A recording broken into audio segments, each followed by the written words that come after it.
Order, please. Before we begin the daily routine, the subject for this evening's late debate was submitted by the Honourable Member for Kings West. Be it resolved that members of this House recognize the tremendous economic activity now happening in Kings County. Be debated this evening at 6 p.m. Begin the daily routine presenting reading petitions. Presenting reports of committees. Taking reports, regulations, and other papers. Statements by ministers. The Honourable Minister of Health. Thank you very much, Mr. Speaker. Mr. Speaker, I rise today to make a brief statement on an issue important to all members of the House because it is an issue of utmost importance to Nova Scotians. The issue, Mr. Speaker, is nursing. Specifically, Mr. Speaker, I want to provide copies of the second annual nursing strategy update to all members of the House so they can see the strategy is working. Mr. Speaker, the reason the strategy is working is simple. It was developed and is being put into action by nurses themselves, based on first-hand and frontline experience. Yes, our government is doing what we promised for nursing. We are providing money. In fact, almost $60 million is being invested between 2001 and 2006. And yes, our government has given nurses a greater voice. We hired a nurse, Barb Oak, in the gallery today as our nursing policy advisor. And Ms. Oak has built a nursing network responsible for the exceptional advice that is having such a positive impact on nursing in this province. So I would ask all members of the House to join me in welcoming members of the nursing network. Besides Ms. Oak, if I may introduce them, Mr. Speaker, we have Carolyn Moore, Executive Director of the College of Registered Nurses of Nova Scotia, Anne Mann, Executive Director and Registrar, College of Licensed Practical Nurses of Nova Scotia, Albert McIntyre, Deputy Registrar, College of Licensed Practical Nurses of Nova Scotia, Donna Denny, Director, Registered Nurses Professional Development Centre, Janet Hazelton, President of the Nova Scotia Nurses Union, Mary Ellen Gurnham, Chief Nursing Officer at Capital Health, and Cheryl Howell, Vice President, Patient Care Services, Cumberland Health Authority. And if they're rising, if they could receive the warm welcome of the House.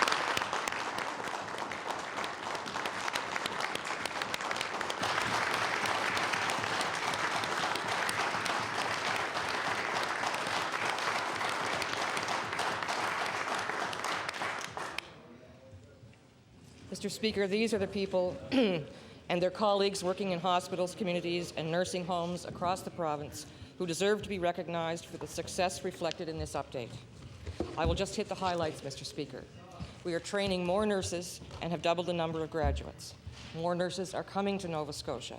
In the past year alone, 113 have come from as far away as Alberta, California, and England. Nurses are finding permanent full-time work because, as the President of the Nova Scotia Nurses Union has publicly stated, there are many jobs here. Finally, nurses are getting the continuing education they need to provide the best possible care to their patients. Mr. Speaker, the Registered Nurses Professional Development Centre is offering new programs and delivering them in new ways based on the advice and the work of the Nursing Network. As just one example, the new emergency nursing program is responding to the need for specialty nurses that we see in the Valley, and more nurses have enrolled in the emergency nursing program than any other the centre offers. Mr. Speaker, I want to close my comments today with an issue that has been raised repeatedly in this House, and that is the number of nurses registered here in Nova Scotia. Since 2000, the number of nurses registered in Nova Scotia has increased each and every year. That is good news, given decisions in the mid-90s to train fewer nurses and to introduce an early retirement program for nurses. Mr. Speaker, I do not raise these points to question or criticize the decisions of former governments. I am simply stating the facts so the record is clear. More importantly, however, we must focus on the future. In that regard, I want to share a comment from a nurse who attended the leadership conference in April, because her advice is good for all of us. On her evaluation form, the nurse was asked what she would do differently as a result of the conference, and the nurse wrote, quote, "I will stop thinking about yesterday and plan for tomorrow by doing the best I can today in a positive style, so inviting that I will be contagious." Mr. Speaker, that is the kind of positive attitude our nurses share with their patients every day. It is the positive attitude they take to national job fairs that are bringing more nurses to Nova Scotia. And it is the positive attitude that is fueling such positive results with Nova Scotia's nursing strategy. So once again, I ask all members of the House to join me in thanking the members of the Nursing Network and their colleagues who do so much for so many every day. After all, hospital patients rely on their nurses more than anyone, as they have access to them day and night. In return, nurses deserve our full support for the critical role they play in providing high-quality patient care. More work remains to be done, but we will keep moving forward, and we will continue to provide our full support to our nurses. Thank you, Mr. Speaker.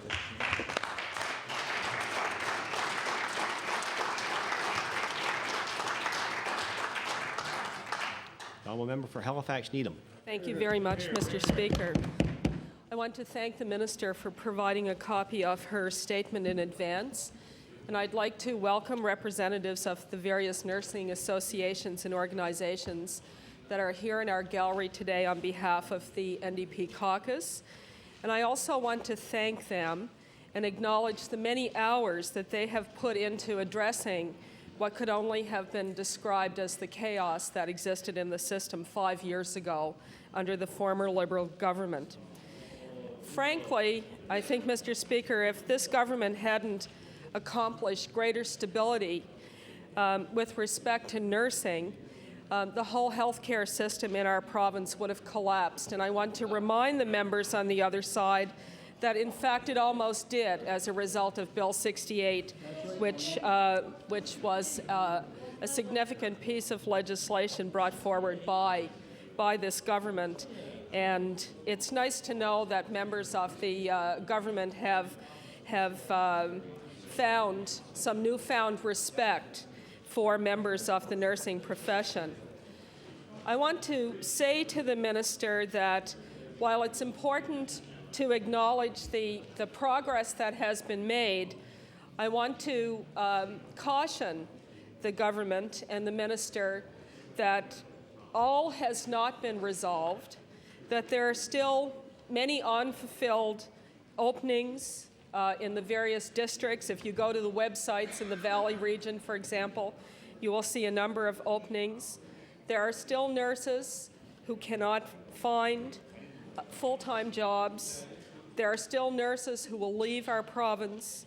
There are still nurses who have left who will not return to the province. There are still nurses who have left the profession who are not about to come back to the profession just yet.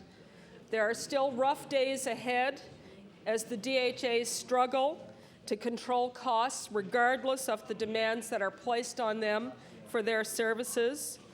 There are still nurses from other countries arriving here for whom accreditation is still an issue, as they would like to practice their profession but have been unable to do so.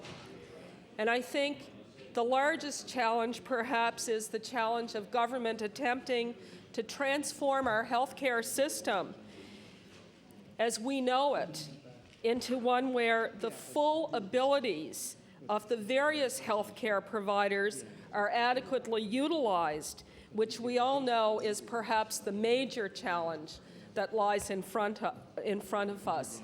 So these are reasons to proceed optimistically, but with the knowledge that there's much to be achieved yet, Mr. Speaker. Thank you.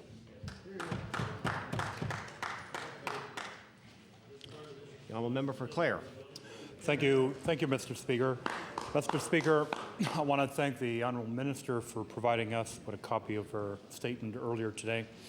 Mr. Speaker, I rise in my place on behalf of my colleague from Dartmouth East, Dr. Jim Smith, to respond to the statement this afternoon.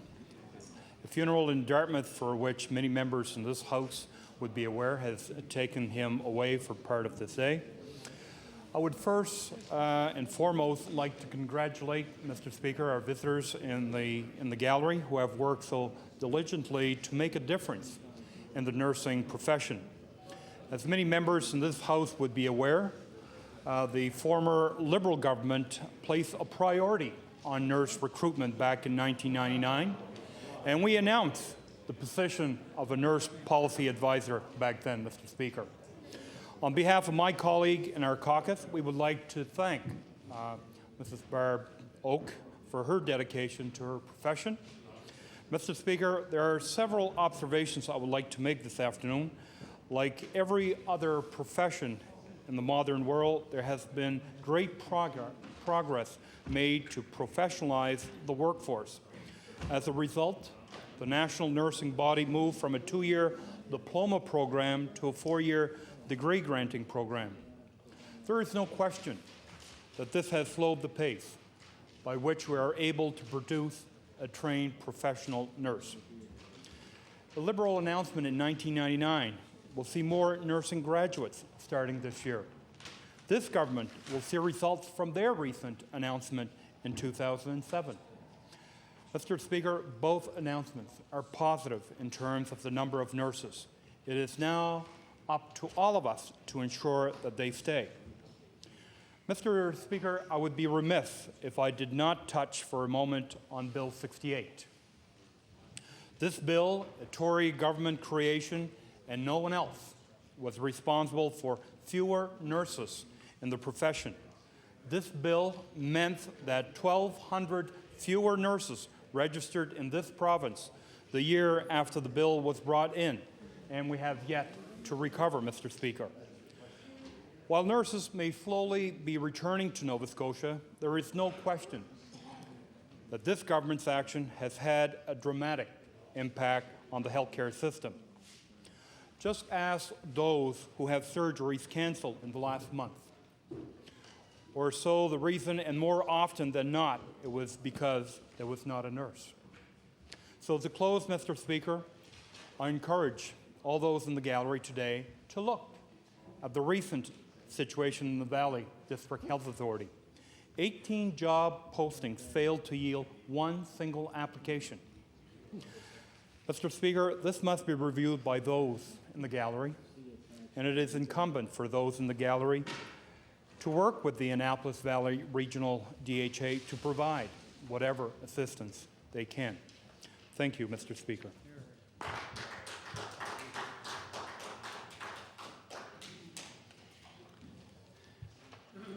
Government notice of motion. The Honourable the Premier.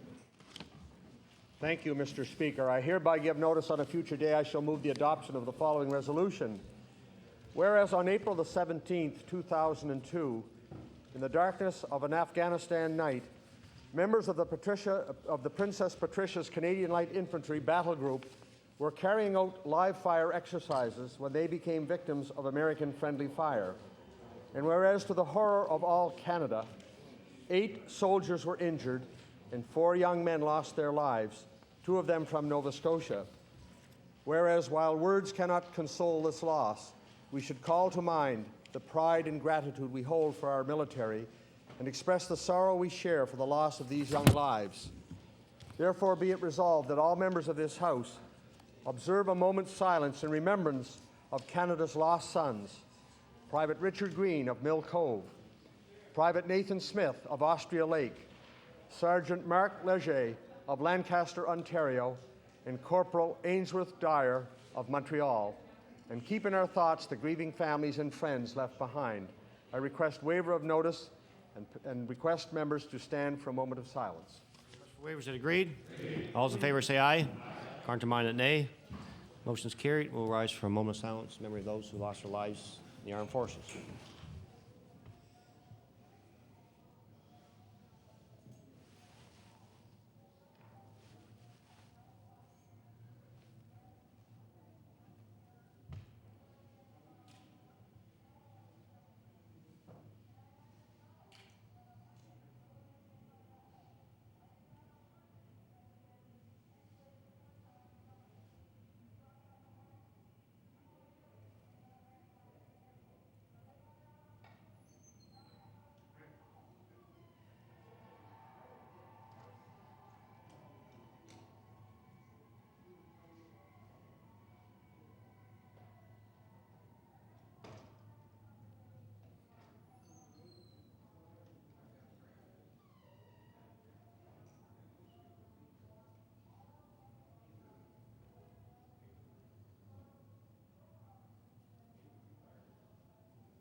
Thank you. Please be seated.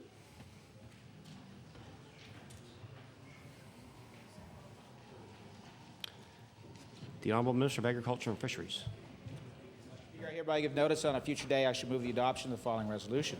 Whereas on January 27, 2003, Acadian Sea Plants Limited was recognized as one of Canada's 50 best managed companies, and whereas ASL is the largest independent marine plant manufacturing, processing, and cultivating company in the world, and whereas Louis Camau, chairman of ASL, recognized that winning this award was the result of the dedication, hard work, and valuable contributions made by Acadian Sea Plants employees, therefore be it resolved that all members of this House applaud Acadian Sea Plants Limited on having been named one of Canada's best managed companies. And I would ask for waiver. Question for waivers is agreed. All those in favor say aye. Contrary-minded, nay. Motion is carried.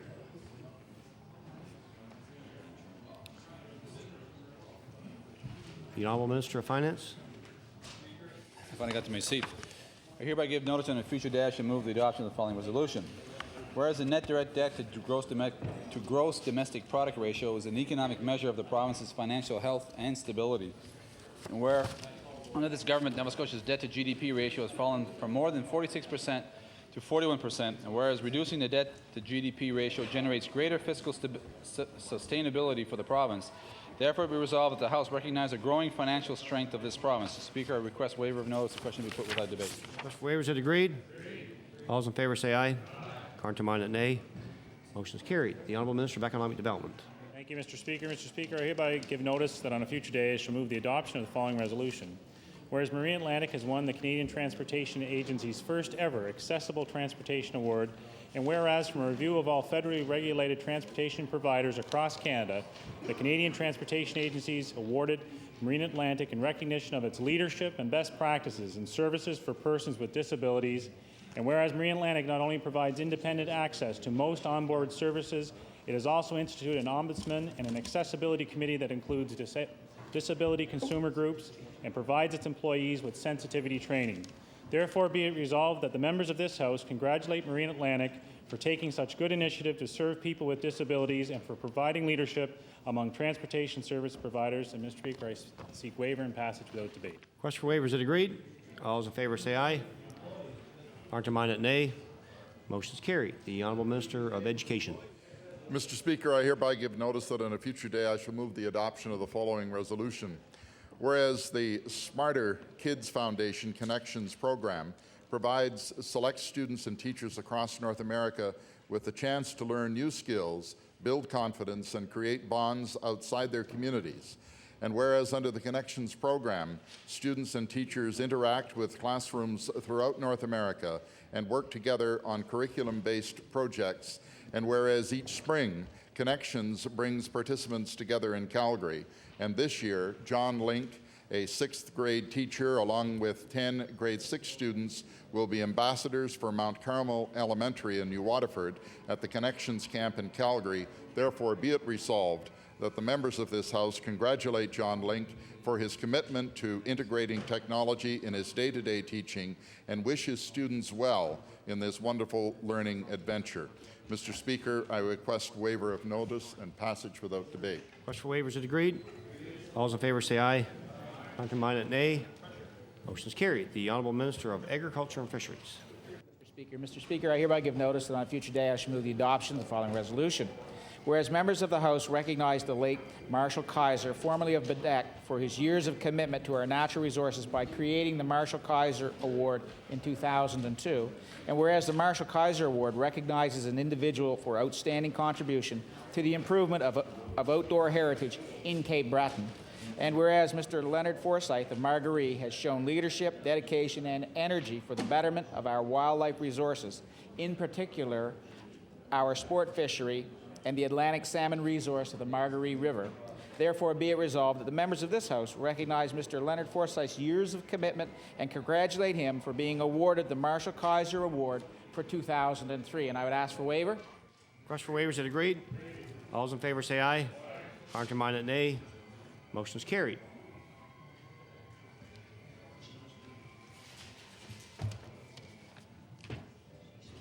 Introduction of bills. notice the motion. The honourable member for Halifax Atlantic. Thank you, Mr. Speaker. I beg leave to, no, I don't. I give notice that on a future day I should move the adoption of the following resolution. Whereas an open for business office has recently been established at the South Centre Mall in Spryfield, whereas the Create Your Own Future program being offered is designed to inspire youth who may not otherwise have opportunities for meaningful employment, whereas the program offers workshops focusing on practical knowledge required for the operation of a small business.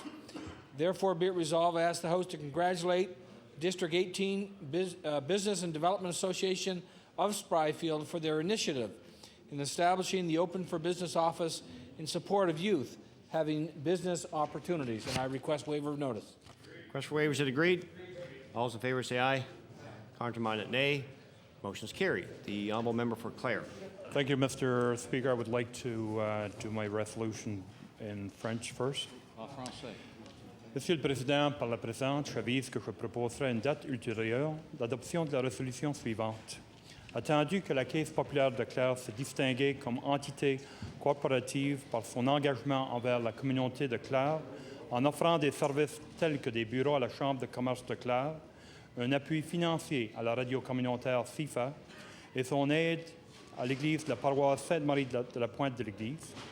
Attendu que la Caisse populaire de Clare porte main forte à la pièce de théâtre Évangeline et soutient le programme de transport de Clare pour faciliter le déplacement des personnes avec handicap, et attendu que la Caisse populaire de Clare a reçu le prix Cody lors de l'Assemblée annuelle de la Credit Union Central en reconnaissance pour sa contribution à la communauté de Clare, qu'il soit résolu que cette Assemblée reconnaît la Caisse populaire de Clare pour son dévouement envers la communauté de Clare et félicite ses employés et ses membres pour avoir reçu ce prestigieux prix.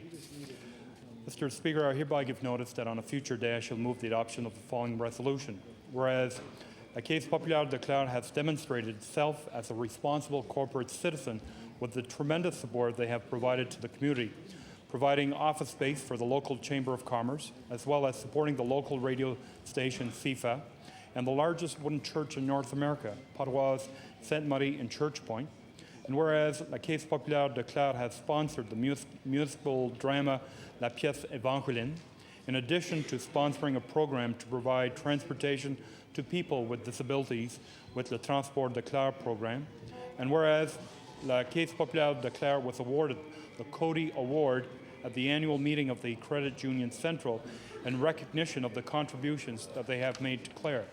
Therefore, it be resolved that we acknowledge the commitment that Caisse populaire de Clare has demonstrated to the community of Clare and congratulate them on this prestigious award. Mr. Speaker, I would ask for waiver, please. Request for waivers is agreed. All those in favor say aye. Contrary-minded, nay. Motion is carried. The honourable member for Preston. Mr. Speaker, I hereby give the notice on a future day adoption of the following resolution. Whereas last night, Tuesday, April 15th, at the packed Old Halifax Forum, the Halifax Blues had struck a 4-0 victory over the Acadie Bachelor T10, capturing the best-of-7 semifinal series in Game 7 with a 4-3 series decision. Whereas this is the 8th year of the Halifax Blues hockey team franchise since it entered the Quebec Major Junior Hockey League in 1984 and host of the 2000 Memorial Cup Tournament. And whereas this will be the second time the Halifax Blues franchise history will be competing for the conference finals, being the only maritime team left to defend our honor, therefore be it resolved that all members of this House offer congratulations to Halifax Blues heads and Coach Sean McKenzie on winning the Quebec Junior League Hockey Frank Dilio semi-final series over the Acadie Bachelor T10 and wish them all the best as they proceed to the Dilio Conference Finals facing Bay-Canamo Dakar, and I ask for a waiver, Mr. Speaker. Request for waivers is agreed. All those in favor say aye. Contrary-minded, nay. Motion is carried. Order, please. Gentleman for Halifax Needham. Thank you, Mr. Speaker. I hereby give notice that on a future day I shall move the adoption of the following resolutions. Whereas the last Liberal Minister of Health stood in this House yesterday and expressed concern over the closure of beds and potential closure of Soldiers Memorial Hospital in Middleton, and whereas it was under his party's governance that 30% of the acute care beds in this province were shut down during the 1990s, and whereas 4 communities whose hospitals fell victim to the Liberal health cuts include Annapolis Royal, Berwick, Wolfville, and Middleton. Therefore, be it resolved that the members of this House congratulate the former Liberal Health Minister on his amazing ability to forgive and forget when it comes to his own government's dreadful health care record. Mr. Speaker, I seek waiver and passage without debate. Request for waiver. I hear a no. Notice is tabled. The honourable member for Annapolis. Mr. Speaker, I hereby give notice on a future day Annapolis. to move the adoption of the following resolution. Whereas the Annapolis County Learning Network is publishing a book, Learning to Live, to raise awareness of literacy issues not only in Annapolis County but throughout Nova Scotia. And whereas the book will be compiled and edited by Granville Ferry's Alex Morrison, who has the publishing experience the project needs, having worked on over 30 books to date. And whereas the Annapolis County Learning Network will give people from all over Nova Scotia an opportunity to share their successes, hopefully encouraging others to contact learning organizations to upgrade their literacy skills. Therefore, be resolved that all members of this House congratulate the Annapolis County Learning Network on this inspirational initiative in promoting learning and literacy in Nova Scotia, and wishing them success with this book and their future endeavors. Mr. Speaker, request waiver notice. Request for waiver is it agreed? All those in favor say aye. Contrary-minded, nay. Motion is carried. The honourable member for Halifax, Chebucto. Well, Mr. Speaker, thank you very much. I hereby give notice that on a future day I shall move the adoption of the following resolution. Whereas the members of the third party in this House were very quick to praise the election of Quebec Premier-designate Jean Charest, who promised $5 billion in income tax cuts in his successful platform. And whereas members of the third party were equally quick to praise the election of Gordon Campbell, who made an immediate income tax cut, which pushed British Columbia into deep deficit. And therefore, be it resolved that this House congratulates the clever way in which third-party MLAs have sent a message to their own leader, with whom they frequently do not seem to agree, by praising the big tax-cutting Liberal leaders in other provinces. Mr. Speaker, I seek waiver of notice and passage without debate. Here or no. Notice is tabled. The honourable member for Cape Breton Nova. Mr. Speaker, I have words for the Conservatives today. Mr. Speaker, I hereby give notice that on a future day I shall move the adoption of the following resolution. Whereas the Progressive Conservative Party of Nova Scotia is in focus and on the move, as demonstrated by the attendance at their nominating conventions. And whereas in Dartmouth South last evening, only 23 registered delegates attended the convention held to celebrate the $155 check.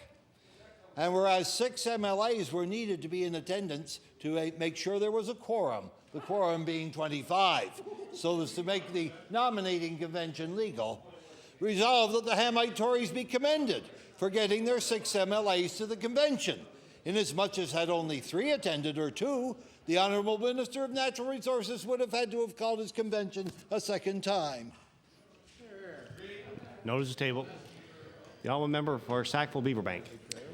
Thank you, Mr. Speaker. I hereby give notice that on a future day I shall move the adoption of the following resolution.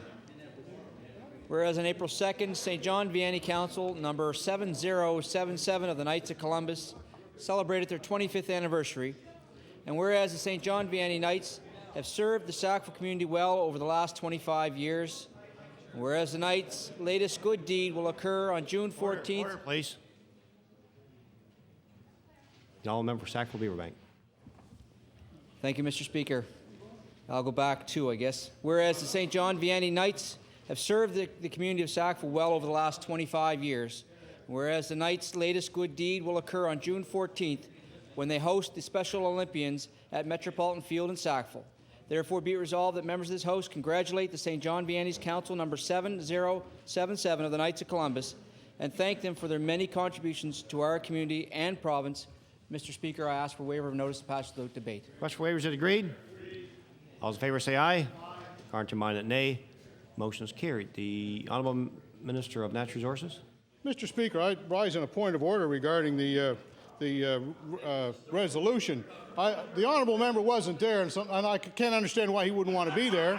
But, Mr. Speaker, just as a clarification on the point of order, there were in excess of 125 Nova Scotians in Dartmouth South that showed up at this meeting, and, Mr. Speaker, that was before my honourable colleagues entered the room. So, Mr. Speaker, I was very pleased with the number of Nova Scotians and the number of people from Dartmouth South that came out to celebrate the pending victory in Dartmouth South, Portland Valley. Order, please. Order, please. Order, please. Don't member Cape Breton Nova. That was last night. There were over 600 people present. Thank you. It's another point of order. It's I don't know if it's a disagreement between two members or clarification of facts. Resolutions. The Honourable Minister of Transportation and Public Works. Thank you very much, Mr. Speaker. And Mr. Speaker, I have a resolution here. I'm just trying to grab the right one. Thank you, Mr. Speaker. Mr. Speaker, Mr. Speaker, I hereby give notice on a future day. I shall move the adoption of the following resolution.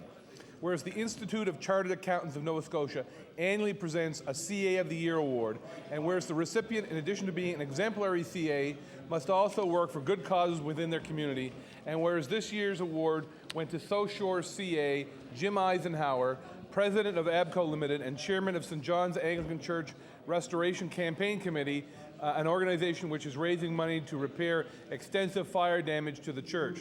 Therefore, be it resolved that the members of the legislature congratulate Jim Eisenhower on the receipt of the Honorable CA of the Year award and wish him success as he leads his effort to bring back to life the beloved St. John's Anglican Church. Mr. Speaker, I request waiver of notice and passage without debate. Request for waivers is agreed. All those in favor say aye. Counter-minded, nay. Motion is carried. The Honourable Member for Richmond.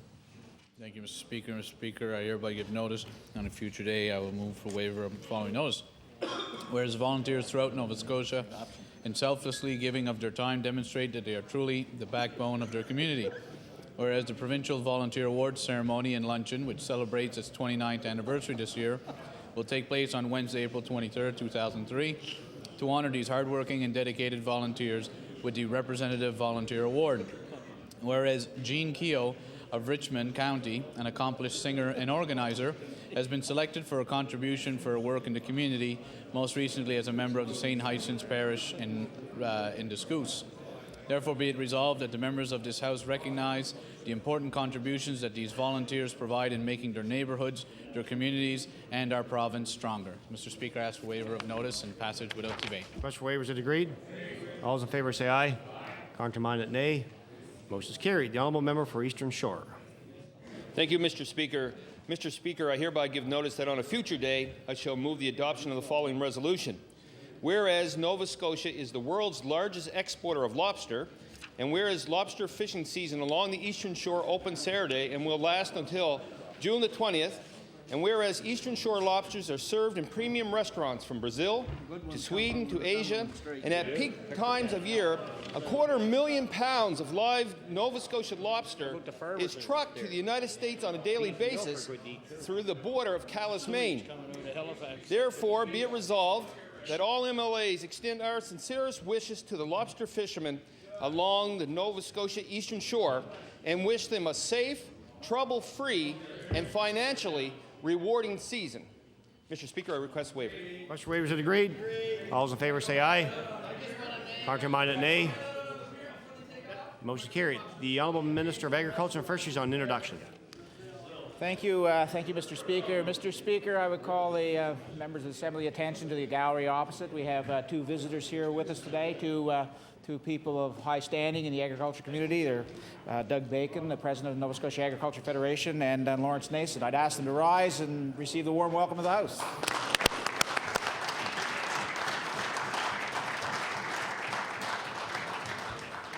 Certainly welcome these two special gentlemen to the gallery today and hope you enjoy the proceedings. The Honourable Minister of Transportation and Public Works. Thank you, Mr. Speaker. Mr. Speaker, I hereby give notice that on a future day I shall move the adoption of the following resolution. Whereas the Second Stories Women's Centre has developed a program called Bully Busters, which is designed to raise awareness about the issues surrounding bullying and what it affects can be. And whereas Terry Goodwin, Chairman of the Lunenburg Family Resource Centre, has been working to have the program instituted by local schools. And whereas students in grades 2 to 5 at the Lunenburg Academy have been participating in the Bully Buster program, which addresses what can be done when bullying occurs and what can be done to prevent it. Therefore, be it resolved that the members of the House of Assembly congratulate Second Story Women's Centre, Terry Goodwin, and the students at the Lunenburg Academy on working to make bullying unacceptable, not only in our schools, but in our communities as well. Mr. Speaker, I request waiver of notice and passage without debate. Waivers are agreed. All those in favor say aye. Counterminded, nay. Motion is carried. The honourable member for Pictou East. Thank you, Mr. Speaker. I hereby give notice that on a future day I shall move the adoption of the following resolution. Whereas Nova Scotia's palliative care volunteers play integral roles in providing comfort to patients and their families during a very difficult time in their lives. And whereas Pictou County's Palliative Care Society held its annual general meeting at the Aberdeen Hospital on March 27th. And whereas retiring volunteers Carolyn Riding and Anna Russell were honored for 13 tremendous years of service with the Society. Therefore, be it resolved that the members of this House join me in expressing our gratitude to Carolyn Riding and Anna Russell and all those men and women who take time out of their daily lives to assist those in our palliative care program in what is a very special volunteer role. And I request waiver, Mr. Speaker. Request for waivers, is it agreed? All those in favor say aye. Counterminded, nay. Motion is carried. The honourable member for Queens. Thank you, Mr. Speaker. I hereby give notice on a future day to remove the adoption of the following resolution. Whereas Erin Spinney, a local Girl Guide ranger, is heading off to England to take part in the footsteps of the Founders Camp, and whereas the camp takes place over the summer months at Brownsea Island, one of the first islands where guiding began, and whereas in 2002, Ms. Spinney represented the Region of Queens Municipality as a provincial representative volunteer, showing that her community involvement isn't limited to participating in the Girl Guide program. Therefore, be it resolved that all members of this House congratulate Erin Spinney on being a part of the footsteps of the Founders Camp and wish her continued success in her future endeavors. Mr. Speaker, I request waiver of notice. Request for waivers, is it agreed? All those in favor say aye. Counterminded, nay. Motion is carried. The honourable member for Kings West. Thank you, Mr. Speaker. Mr. Speaker, I hereby give notice that on future day I shall move the adoption of the following resolution.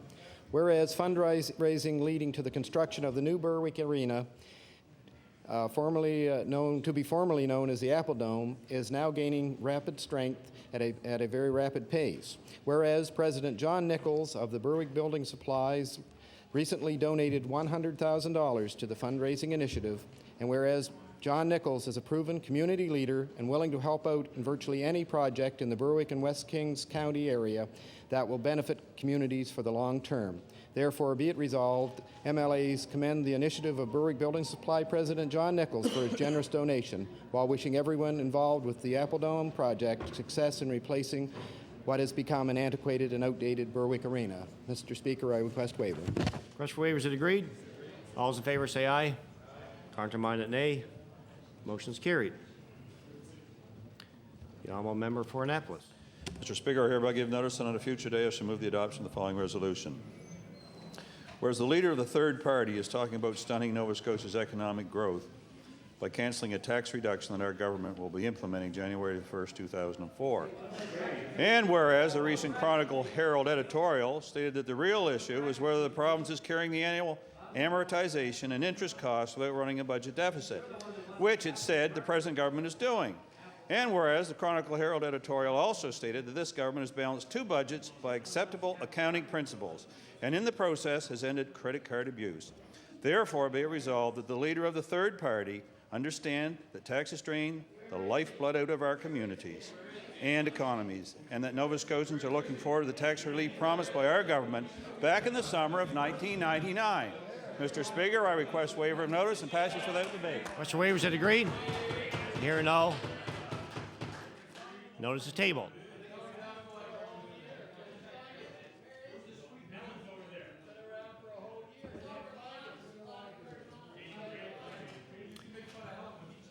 Orders of the day.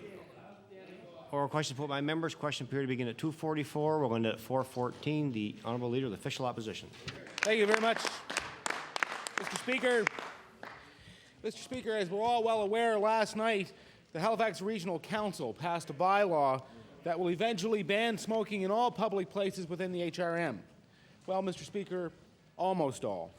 It appears that this Premier is prepared to cave in to casino operators and exempt them from the bylaw. Now, members of the third party, when they were in government, signed a bad deal. This government wants to make that deal even worse. In fact, this government chose to exempt the casino from its so-called Smoke-Free Places Act, and now it appears is prepared to cave in again. So, Mr. Speaker, I want to ask the Premier, despite the overwhelming public support for a full ban on smoking in public places and workplaces, why is your government prepared to cave into the casino and give them further exemptions? The Honourable the Premier. Mr. Speaker, I refer that to the minister responsible for the Gaming Corporation. The Honourable Minister of Finance. Speaker, the member opposite brings up a good question in the sense of the smoking bylaw that was passed by HRM last night. And under the contract that was signed by Bernie Boudreau and the casino, Mr. Speaker, there are provisions in there that if yes, he was Liberal, by the way. Speaker, I'm trying to concentrate on my answer. However, Mr. Speaker, in regards to that contract, the situation is that if the operator has reason to cancel the contract, Mr. Speaker, there are penalties which would accrue to the province, one of which is that we would have to buy the casino, Mr. Speaker, for $80 million. We would also have to pay them all of the profits that would have accrued between today or such time as they give notice to the end of the contract, Mr. Speaker, which is another $30 million. So we're talking well in excess of $100 million. The province is assessing its options, Mr. Speaker, and will come forward with a position shortly. The Honourable Leader of the Official Opposition on your first supplementary. Well, Mr. Speaker, I don't know if the minister's even read the contract, but in fact, the contract doesn't provide that, and if he hasn't determined that by this time, I hope he gets some advice on it. And he blames it on the Liberals, Mr. Speaker, and I got to tell you, we all know how badly the Liberals run things when they're in government, but in that case, Mr. Speaker, in this case, there's enough blame to go around. The Premier said that the municipalities are free to pass tougher bylaws than the province's Smoke-Free Places Act, and in fact, Mr. Speaker, some have. As a medical doctor, he should know that you don't give up on an issue without a fight. Will the Premier tell this House what he heard from the casino operators and when, which made him rush out yesterday and make commitments around an exemption for the casinos? The Honourable the Premier. I refer that to the minister responsible. The Honourable Minister of Finance. Mr. Speaker, in regards to this, the casino operator has indicated to the province that smoking bylaws would have a negative impact on their operations. Mr. Speaker, that is one of the reasons that would trigger the cancellation of the contract and the cost, Mr. Speaker. So the fact is that the province has been put on notice, Mr. Speaker, is an important fact, and it's one that the province has to assess when it's making its decision how we're going to respond to the situation that's going on right now with regards to the casino. The Honourable Leader of the Official Opposition on your final supplementary. Mr. Speaker, that's just plainly not true. I mean, the contract's very plain. It says that the changes have to materially impair the ability of the operator to operate the casino. This does not materially impair their ability to operate the casino. Now, Mr. Speaker, the Premier shouldn't try and duck and run on this one. He should answer the question. He should try and give, Mr. Speaker, a direct answer. The fact is, your government, Mr. Premier, is in a knee-jerk pre-election mode. You're so concerned about winning the media spin game that you concede defeat without even putting up a fight. So I want to ask this question. Why doesn't your government have the courage and the sense to try and work out potential problems instead of simply just giving up to the casino operators? The Honourable the Premier. Mr. Speaker, I refer that to the minister responsible. Finance. Mr. Speaker, when I hear the member opposite saying that he's read the contract, he understands it perfectly, well, obviously the legal opinion that we receive is different. Perhaps he could take a refresher course. Now, Mr. Speaker, with regards to the fact that this will have an impact on the casino, Mr. Speaker, if you look at the casinos throughout the world, I doubt very much there are any that are smoke-free, Mr. Speaker. If there are very few. And the situation is one that we're going to have to weigh the situation. This is not a trivial matter, Mr. Speaker, when you're talking over $100 million. Perhaps the NDP doesn't think that that's material, Mr. Speaker, but we do. And for the 1,100 people that work there also, Mr. Speaker, it is also a source of employment.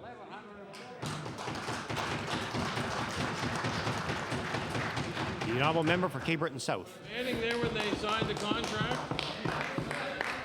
Thank you, Mr. Speaker. Mr. Speaker, my question is to the Premier. Mr. Speaker, yesterday the Premier and his Energy Minister avoided the subject of the offshore by not answering any questions that were put to them. Mr. Speaker, what we have is a Premier in denial. Order, please. A Premier who does The Honourable Member Cape Breton South has the floor. through his fingers. A Premier who is concerned, Mr. Speaker, more about style than substance, and who states the economy will grow without the offshore, but can't say how. A Premier who has sacrificed all credibility in an attempt to buy an election with broken promises, the rule being the rule rather than the exception. My question, Mr. Speaker, to the Premier is, instead of patting yourself on the back, Mr. Premier, how do you explain the lack of activity in the offshore? The Honourable the Premier. Thank you very much, Mr. Speaker, and I refer that to the Minister of Energy. Minister of Energy. Thank you very much, Mr. Speaker. Mr. Speaker, certainly when you look at the expertise, the amount of effort the province and industry has put into developing opportunities for Nova Scotians in the offshore and onshore, 2,000 jobs in the offshore business here in Nova Scotia is hugely significant and a product of a lot of work, effort, and time on behalf of this government and this province to ensure that Nova Scotians get the training they need to be involved in the offshore and that they get those jobs. 2,000 jobs currently is significant. The Honourable Member for Cape Breton South on your first supplementary. Mr. Speaker, we're still having difficulty getting the Premier to explain his position on where his government is going with the offshore. Mr. Speaker, perhaps I can point the Premier in the right direction. Mr. Speaker, last year the former Minister of Service Nova Scotia said, and I quote, "We hope we can reach an agreement with SOE partners on their fair share of property taxes so we can avoid a long and costly legal fight," close quote. Well, Mr. Premier, I understand that those negotiations are back where they were in 1999 and that a costly legal fight could be around the corner. No wonder companies, Mr. Speaker, are afraid to invest in the Nova Scotia offshore. Municipalities like Guysborough and Richmond can't access the property tax revenue to improve infrastructure. Oil companies have no idea what the rules are in place before they make an investment. And Mr. Speaker, my question to the Premier, why would a company invest in Nova Scotia when they are forced to go to the courts whenever there is a dispute with this government? The Honourable the Premier. Mr. Speaker, I refer that to the Minister responsible. The Honourable Minister of Service Nova Scotia and Municipal Relations. Thank you, Mr. Speaker, and I can inform the honourable member that those discussions regarding the assessment have come to a successful conclusion and that the municipalities have been advised and we're moving forward. The Honourable Member Cape Breton South on your final supplementary. Well, Mr. Speaker, somebody had better tell the municipalities of Guysborough and Richmond that that's the case, because as of today, they have no idea that those negotiations are what the minister says they are. Mr. Speaker, what we still have here is a Premier in denial when it comes to the offshore. Once again, the Premier is burying his head in the sand and trying to tell Nova Scotians that he's going to improve the economy of this province without the impact of the offshore, but he can't say how. My final question to the Premier, Mr. Speaker, is why won't the Premier personally intervene in these disputes to ensure that the Sable project, the benefits of the Sable project accrue to Nova Scotians sooner than later? The Honourable the Premier. Thank you very much, and I refer that to the Minister of Energy, who will inform the member opposite of a recent success. Minister of Energy. Thank you very much, Mr. Speaker, and certainly the minister, or the member opposite understands that the SOE project gas is flowing, and it has been flowing since this government took office in 1999. But what I'd like to tell the member opposite is there is more activity in the offshore. Today, Superior Gas announced that they will be drilling a $60 million well in this season offshore Nova Scotia. The investment is coming to this province. It's a normal procedure. We'll have well announcements from various energy companies, and that will continue to happen, Mr. Speaker. The Honourable Leader of the Official Opposition. Mr. Speaker, my question once again is for the Premier. We'll see if we have any more success in getting to actually answer one. We now know, Mr. Speaker, that the backbone of this government rests very squarely in its pocketbook. Mr. Speaker, there is more evidence than ever that this government cares more about budgets than it does about people. Without even reading the contract, the Premier is prepared to cave in. The operating contract is very clear, Mr. Speaker. It says that the owner must notify the gaming corporation in writing of any dispute. This morning's paper indicated that the casino operator hadn't even read the council bylaw. So my question for the Premier is this: has the Nova Scotia Gaming Corporation received written notice from the casino operator disputing the application of the HRM bylaw? The Honourable the Premier. I refer that to the Minister responsible for the Gaming Corporation. Minister of Finance. Mr. Speaker, in regards of the notification from HRM to the Nova Scotia Gaming Corporation, they have asked for the detail of the bylaw. As of yet, they have not yet received them. Mr. Speaker, what we are talking about here is a bylaw which will have an impact on the casino. And Mr. Speaker, if the member opposite is such a learned lawyer, he would also have read the contract that also says that we have to remedy any situation within 30 days, Mr. Speaker, or in being breach of the contract. And so for his edification, Mr. Speaker, for the leader of the New Democratic Party edification, I will table the contract, and I'll even highlight the clauses that he should read to make it like ABC. Thank you, Mr. Speaker. The Honourable Leader of the Official Opposition on your final supplementary. Mr. Speaker, I'd be happy to go toe-to-toe with that member on that contract because I do know what it says. They have to determine what a terminating event is, and that hasn't even been resolved, Mr. Speaker. So the Minister doesn't know what he's talking about on this issue. The Premier's statement last night and today are a little like saying you're going to operate on someone before they tell you that something is wrong, Mr. Speaker. The operating agreement, despite the many loopholes that were left by the Liberals, has a process for dispute resolution. That process requires written notice by one of the parties and the appointment of a mediator, Mr. Speaker, and if no resolution is found within 30 days. Mr. Speaker, Premier, I want to ask you, will you commit to following the dispute resolution process agreed to by the government in the operating contract? The Honourable the Premier. I refer that to the Minister responsible for the Gaming Corporation. The Honourable Minister of Finance. Mr. Speaker, I point out again, if the member opposite would read the contract properly, the dispute resolution process that's in there gives a chance to bring the matter before dispute resolution. However, Mr. Speaker, if we're in breach in 30 days, they can cancel the contract and we have to pay the money. That is one thing that the member opposite has not recognized, and that's why I so graciously tabled the contract so that he can review it again, and I even highlighted the areas that he should read just to make it easy for him. The Honourable Leader of the Official Opposition on your final supplementary. You know, Mr. Speaker, just like with the construction delays in the former government, these guys are looking for an excuse to turtle and to give up to the casino operator before there's even a notification filed, Mr. Speaker. That's what they want to do. They just want to make sure that the casino operators get their own way. So my question for the Premier is very simple. How can you justify pushing ahead with a legislated exemption without any clear reason under legislation, under regulations, or under the operating agreement? The Honourable the Premier. Mr. Speaker, I refer that to the Minister responsible. The Honourable Minister of Finance. Mr. Speaker, I've told the member on numerous occasions that the fact of the matter is that we have to look at the contract as it's written. The so-called Bernie clause that's in that contract, Mr. Speaker, means that there are provisions in there that the casino could basically could opt out and cancel the contract, and we would have to buy the casino, Mr. Speaker, and also pay all their lost profits. Mr. Speaker, over and above that, this government has no intention of running a casino in Halifax or in Sydney. We've had enough successes or lack of success in steel mills and also in the gas and oil, Mr. Speaker. We have no intention of operating a casino. The Honourable Member for Cape Breton South. This is a casino question. This is a casino question. Mr. Speaker, my question is again to the Premier. Ready, Neil. Casino. Mr. Speaker, the Premier wants Nova Scotians to believe he is a Premier with integrity, an honest Premier, and an open and accountable Premier. And Mr. Speaker, aside from all his other broken promises, the Premier can't even be honest and open and accountable with Nova Scotians about who works for him in his own office. Mr. Speaker, the supplement to the public account states the Premier's former communications director and recently departed speechwriter worked at Communications Nova Scotia.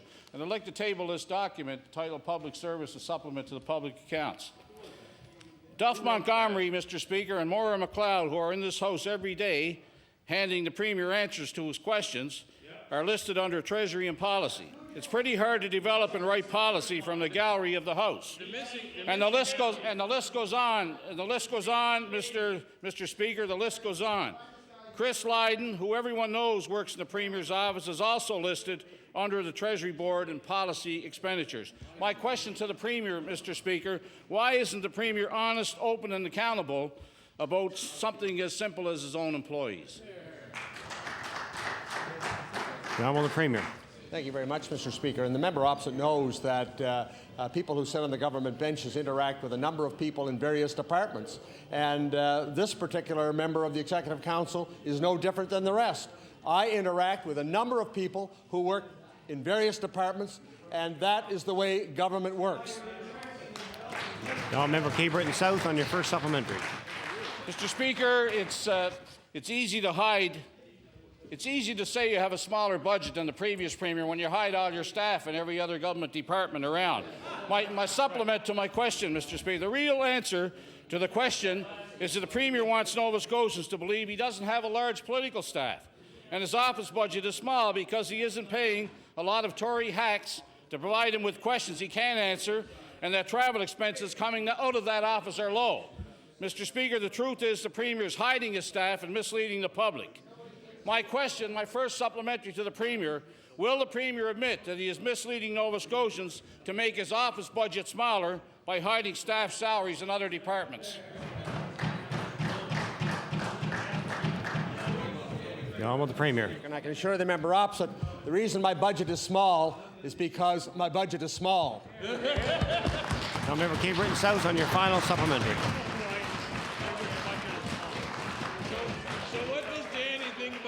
We know why the Mr. Order, please. Order, please.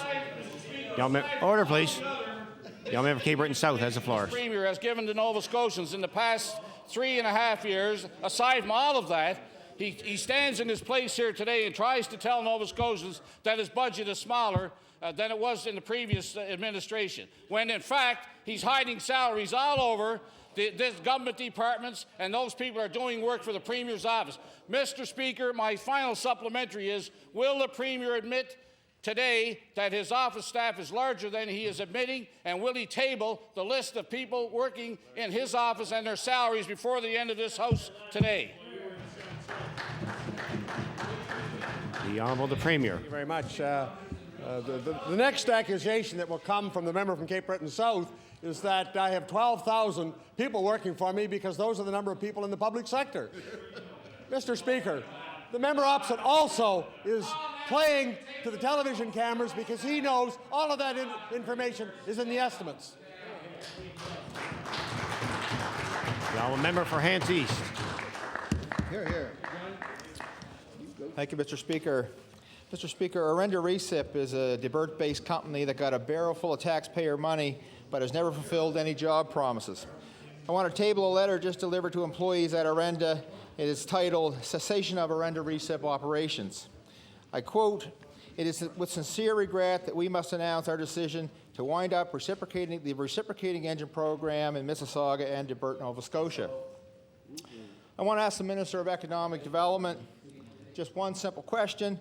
Will he confirm for this House the fact that Arenda Recip, a company with $9 million in provincial money, has ceased operations? Here, here.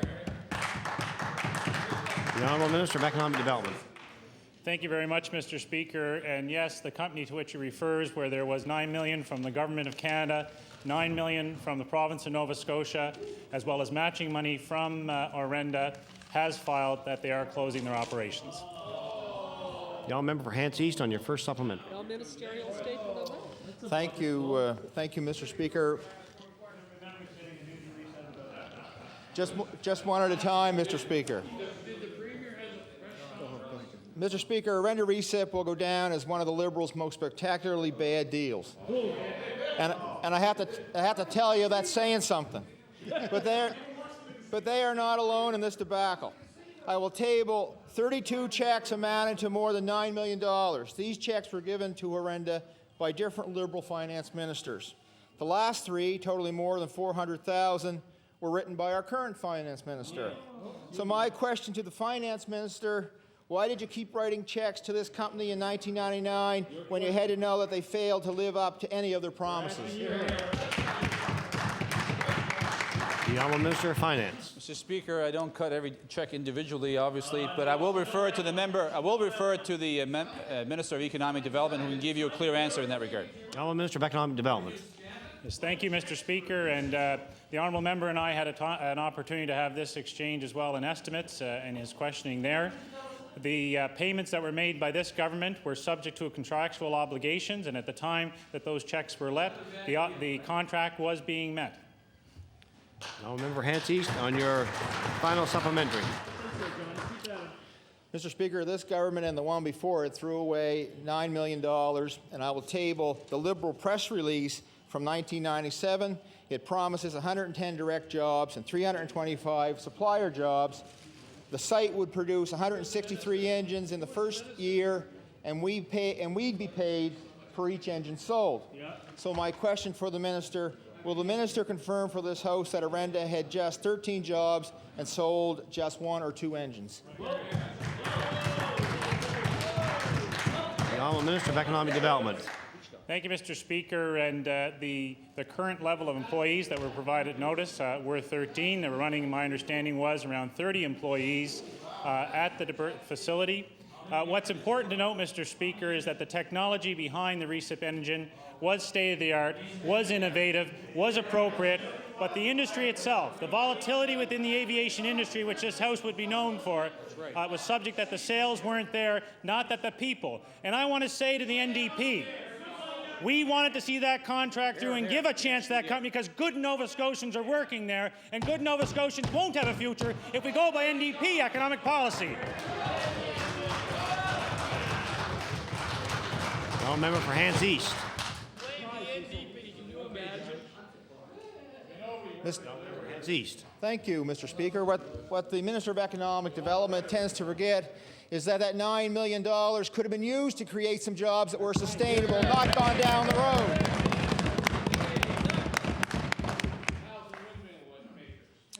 Mr. Speaker, I want to table a copy of the Arenda contract signed by the previous Liberal government. Oh, Brooksker. If someone wants to know what it looks like to give away $9 million in provincial money for nothing, they might want to take a look at this, Mr. Speaker. There are no obligations for job creation built into this deal. Instead, it talks about Arenda making best efforts to build a facility. So, Mr. Speaker, I can't understand why any government in their right mind would sign a deal like that one. So my question for the minister: why did your government continue to hand out money when you knew the company was not meeting its promises? The Honourable Minister of Economic Development. First, let me say, Mr. Speaker, if that member or his party could come up with even one practical use for $9 million, I've yet to hear of any business opportunity that they've brought before the floor of this legislature. There was a contract in place, Mr. Speaker, a legally binding contract that was being met. This government had no choice but to honour that contract. But again, I say, when you can come up with at least one economic idea for this province from the New Democratic Party, you'll have a full hearing of this government. Now, Member for Hants East, on your first supplementary. Well, Mr. Speaker, I can give him one economic idea, which will be one more than he's shown since he's been minister. The government may want to try giving it to agriculture if they can't give it to anyone else. They've been here. They've been working.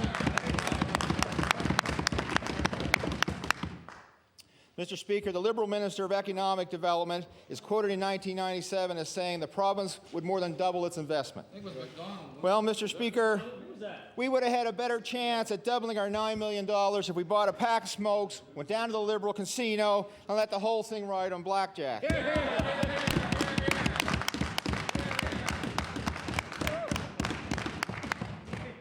My question for the minister, will he confirm for this House that the Liberals' deal gave no protection for the $9 million in taxpayers' money? The Honourable Minister of Economic Development. Thank you, Mr. Speaker. And to the honourable member's preamble, I want to note one thing. This government has been engaged in many good business decisions, to the fact that there are 436,300 Nova Scotians, a record high as of March 2003. So if you want to talk about economic performance, let's have a discussion and let's go case by case. We'll have that. But, Mr. Speaker, to answer his question, I'll have to come back with details for that member.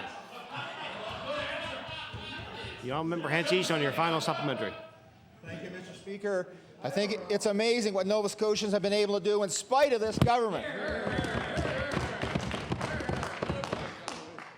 The Liberals weren't the only ones falling for the Arenda line. On January 24, 2003, this Minister of Economic Development spoke glowingly about Arenda, saying they would soon hit their production targets. So I want to table a press release issued today by Arenda's parent company, Magellan Aerospace, and it states the company had shut down Arenda Recip in December 2002. So my question to the minister, why were you so out of touch with the company we've sunk $9 million in when you were praising it 4 weeks after it decided to shut its doors? The Honourable Minister of Economic Development. Mr. Speaker, what we've always contended to those 13 employees... Order, please. The Honourable Minister of Economic Development. Mr. Speaker, what the member just acknowledged in this whole start of this was the fact that workers were provided their final notice. Workers have been working in that facility. It was a best effort to try and see what was an innovative product brought to the market. It wasn't the case. But for that member to get up and talk about a loss of $9 million when his own leader was saying that this government should put $120 million at risk for the casino, would they get together as a caucus and have some consistency in their questions? The Honourable Member for Glace Bay.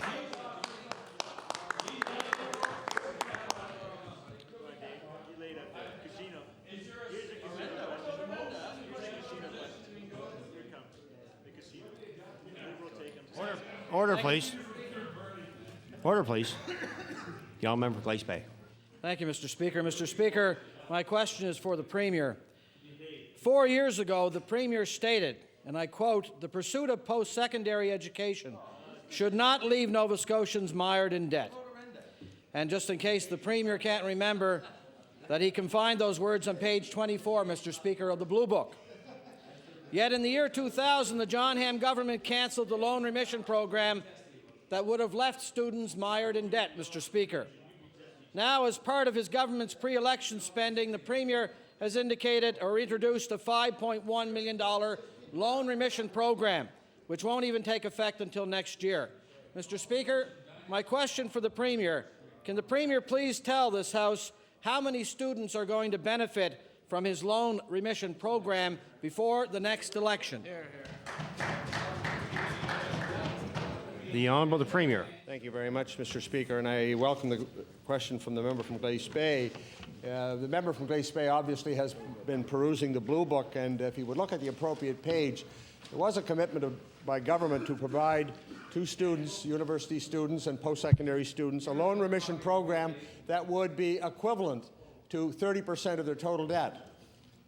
As a result of the announcement we made, any student that fully accesses all of the opportunities in the loan remission program can have a remission of over 40% of the debt. Not only we delivered, but we delivered in excess of what we said we were going to do.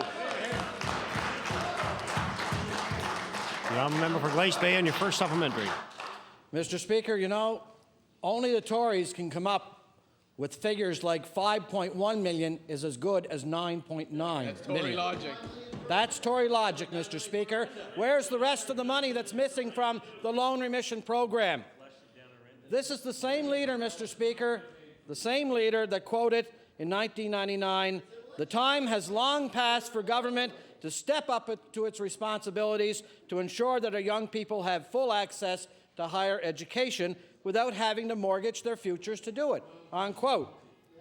Mr. Speaker, this Premier abandoned higher education as a priority by cutting students adrift in order to save over $6 million that it should have used to assist students. My question for the Premier: will the Premier explain why he has jeopardized the future of students in this province by not living up to his word and his promise that they wouldn't have to mortgage their futures?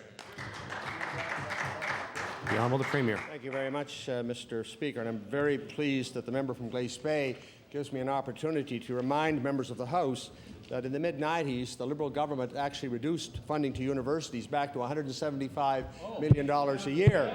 This year, we have increased funding to universities to relieve a lot of the pressure on student tuitions by another $6 million. From $175 million, which is where the Liberals were financing universities, we are now in excess of $206 million annually. The Honourable Member for Glace Bay on your final supplementary. Mr. Speaker, what doesn't the Premier understand about 5.1 million, 9.9 million? Even the students understand that, Mr. Premier. The Premier can talk about how his government is helping students now. The reality is both students and the Millennium Scholarship Foundation are dissatisfied with the announcement by this government, Mr. Speaker. The Premier still wants the students to believe that things are stronger and better now than they were 4 years ago with the loan remission program. My final question for the Premier, Mr. Speaker: can the Premier explain to students how they've gone without a loan remission program for 4 years, how they are better off now with this loan remission program than they were 4 years ago? The Honourable the Premier. Thank you very much, Mr. Speaker. And what I can do is remind the member opposite that the loan remission program under that government assisted some 3,300 students annually. Our program will, in fact, help over 9,000 students. The Honourable Member for Hants East.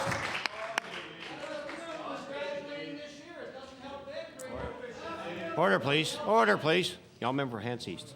Thank you. Thank you, Mr. Speaker, and I'll go back to the Minister of Economic Development. There are many surprising things about this Orenda recip loan, and perhaps most surprising is the truly unique spectacle of a Tory minister praising a company a month after it went under. So I asked this minister, and as he has mentioned in budget estimates on Thursday, and I asked the minister what was going on with Orenda and its relationship with the province. He answered things were tough, but that they were soldiering on. So I want to ask the Minister of Economic Development, when did you find out that Orenda recip was shutting its doors? The Honourable Minister of Economic Development. Thank you very much, Mr. Speaker, and it was on Friday of last week. The Honourable Member for Hants East on your first supplementary. Thank you, Mr. Speaker. Yeah, well, the minister's obviously in the loop, big enough to put around his neck. This Minister of Economic Development publicly praised a business that was closed and had taken off with $9 million of our money.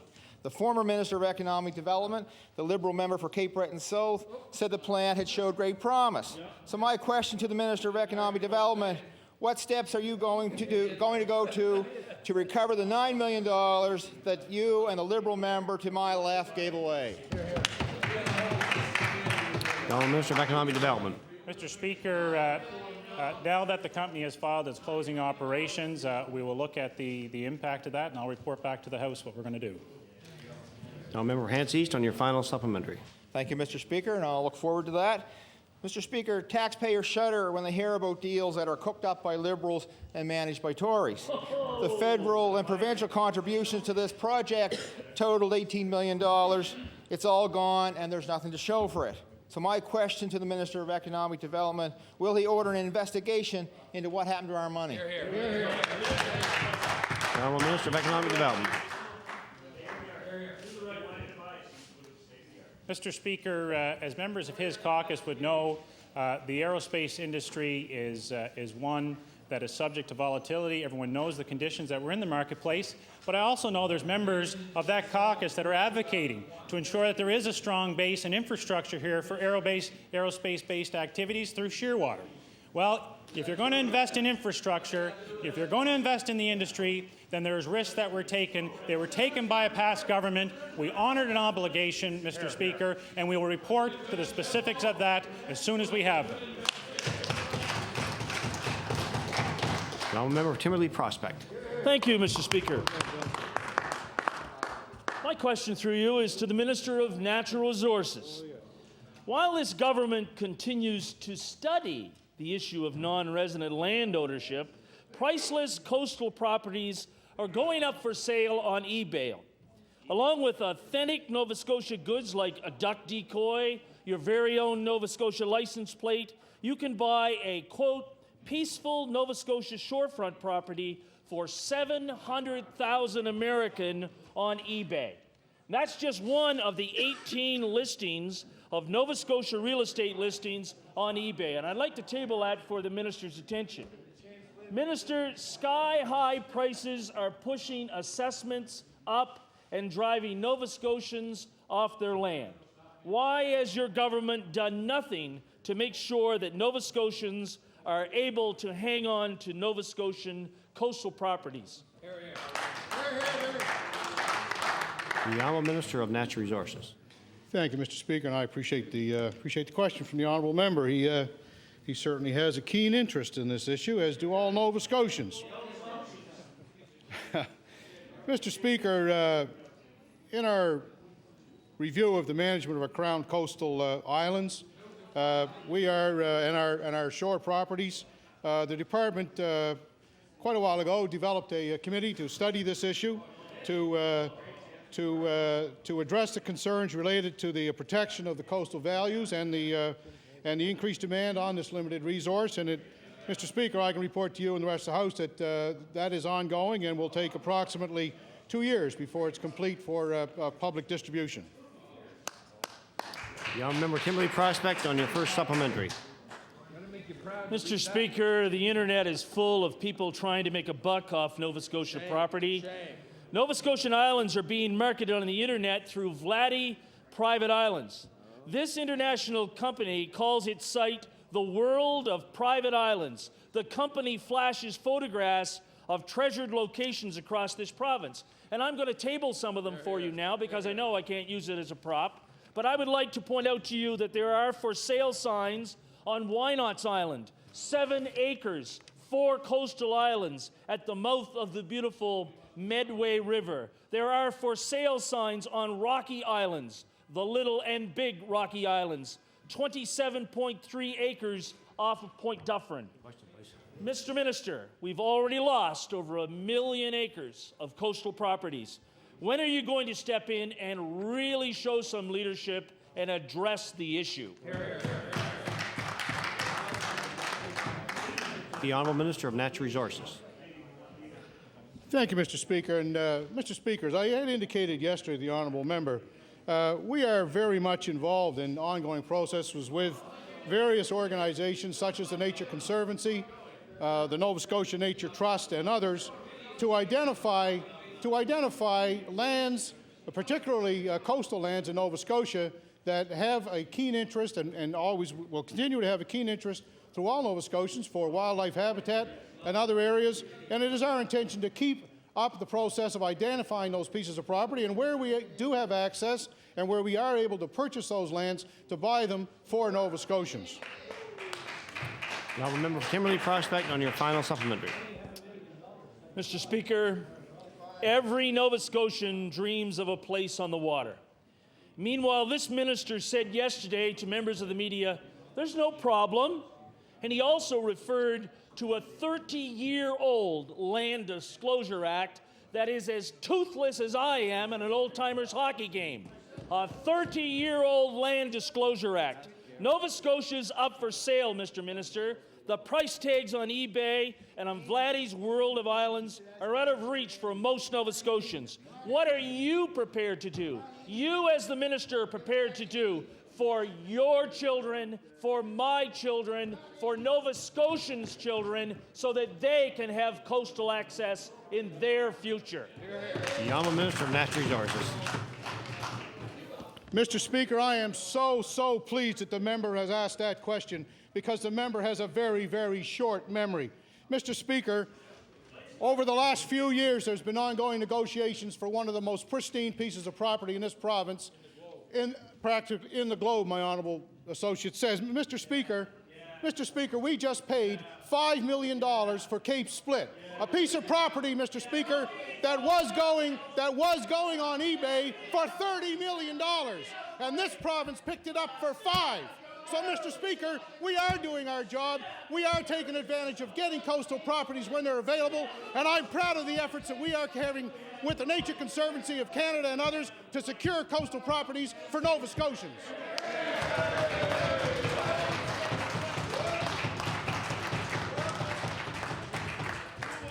The honourable member for Clare.